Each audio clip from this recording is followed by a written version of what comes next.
This is your macroeconomics video on labor force definitions. We've now reached the part of the unit where we're going to move into our second measurement of the economy. In addition to GDP, we can also measure the economy based on how many people are employed or unemployed.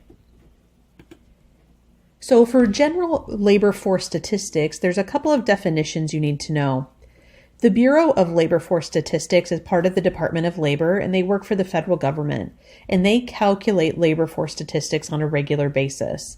And they do this through a couple of means. So they send out regular surveys to about 60,000 households every month, asking people if somebody in the household has been laid off, how many people in the household have jobs, things like that. They couple that survey data with data from large companies. So big companies who are either doing a lot of hiring or laying off large groups of people have to tell those things to the government. And then they also look for people who are recently filing for new unemployment claims. So if you have been recently laid off due to no fault of your own, you are allowed to apply to the government to get some benefits to hold you over until you find a new job. So taking all of this data together, they kind of look at the picture and create various labor force statistics, which we'll look at on the next page.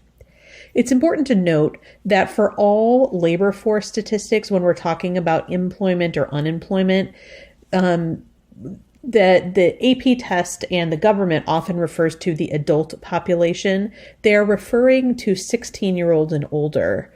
Typically, we think of legal adults as 18-year-olds and older, but for the purposes of the workforce, because you can work full-time when you're 16 years old, they do consider 16-year-olds and up part of the adult population.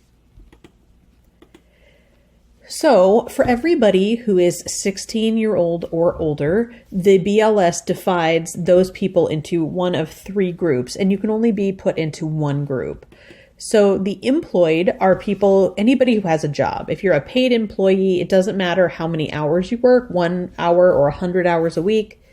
Self-employed people are people who run their own business out of their home.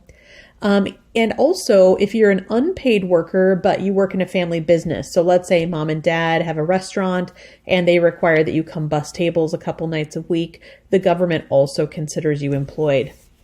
Other people that are considered employed, people who have jobs like internships. Even if you're not paid money, interns are often paid with college credit, so that would be considered employed. The second group are people who are unemployed. Unemployed are people who currently do not have any job, but are actively looking for a job.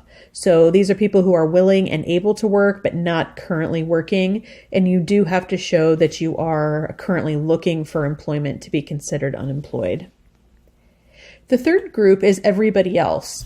These are people over the age of 16 who are not currently working and are not looking to work.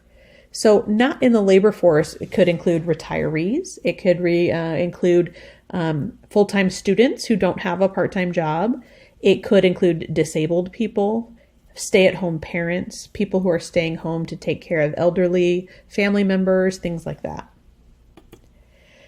So the total labor force of the United States is going to be Category 1, employed people, plus Category 2, unemployed people. The third category is everybody not in the labor force. So there are people who are older than 16 who aren't working and are not actively looking for work or don't want to work.